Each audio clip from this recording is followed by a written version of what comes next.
Good afternoon, everyone. Welcome back. Thank you for joining us. I'm Steve, And I'm Scott. and together we're Backyard Musings, the Science and Technology channel.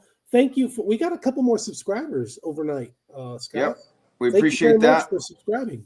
Yeah, we really appreciate that. And any of those that listen and don't subscribe, all you got to do is just push the button. So, and today we're talking about a health story. So this is good. Cameron. Okay, a new preclinical study has identified a gene therapy approach that focuses directly on pain processing regions of the brain while avoiding the addiction risks associated with narcotic drugs. The advance could eventually benefit more than 50 million Americans who live with chronic pain, like fibromyalgia, chronic pain. This could help. Right. This research was presented in Nature on January 7th, 2026. Would you like to know more? Living with chronic pain is often compared to hearing a radio blaring at full volume with no way to turn it down. Opioid drugs such as morphine lower that volume by dulling pain signals, but they also influence many other brain systems, which can lead to serious side effects and dependence. Am I going on with her? Yep. Okay. According to research published by scientists from the University of Pennsylvania, Perelman School of Medicine, and School of Nursing, together with collaborators at Carnegie Mellon University and Stanford University, the experimental gene therapy acts more like a precise volume control. It reduces pain signals while leaving the rest of the brain largely unaffected.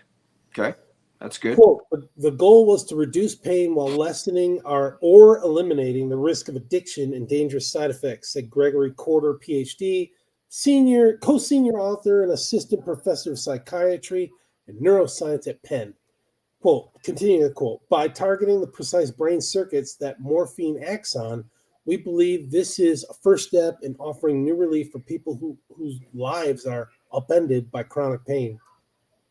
Morphine, a narcotic derived from opium, carries a high risk of misuse because patients can develop tolerance over time and need progressively larger doses to achieve the same pain relief. By closely imaging brain cells involved in tracking pain, the researchers gained a clear understanding of how morphine reduces discomfort. Building on this insight, the team created a mouse model behavior system powered by artificial intelligence. We like those mice.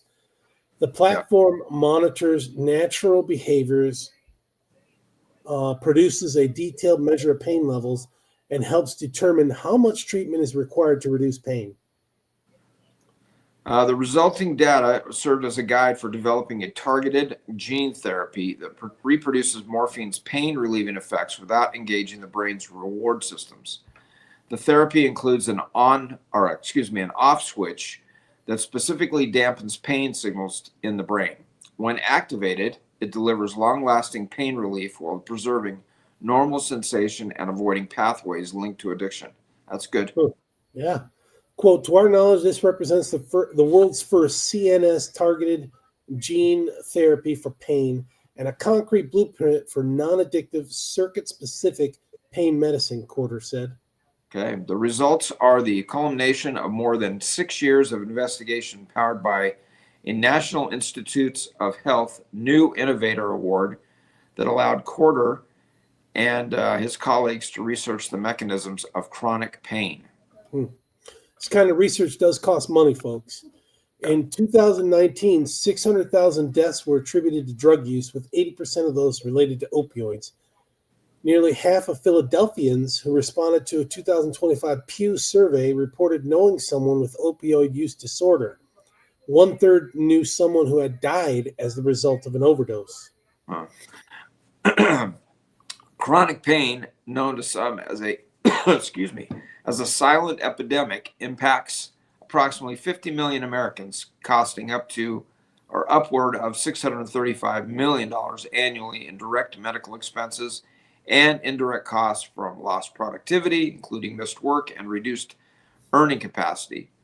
Now, these findings have the potential to ease that pain or turning down the noise for some, should the science hold through additional testing and into clinical trials. Yeah, this is awesome. Yeah. The team is moving forward with Michael Platt, PhD, the James S. Reapy University professor, professor of neuroscience, professor of psychology, on the next phase of work as a hopeful bridge between future clinical trials.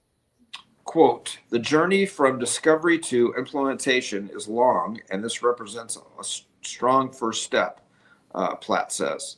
Going on with the quote, speaking both as a scientist and a family member of people affected by chronic pain, the potential to relieve suffering without fueling the opioid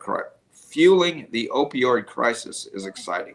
So I'll say, yeah, Yeah, addiction. this is a great step forward. Yeah. Yeah.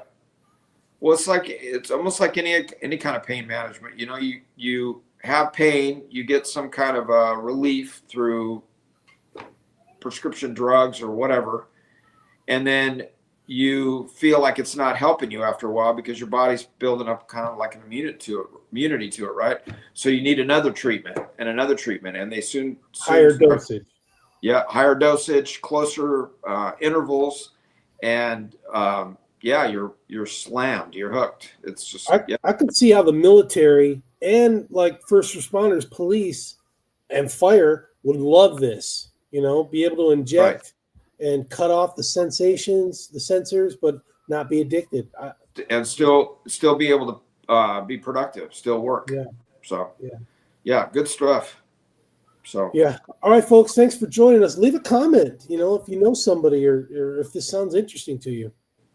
I would be willing to say that almost everybody knows somebody that's either has chronic pain or they have chronic pain.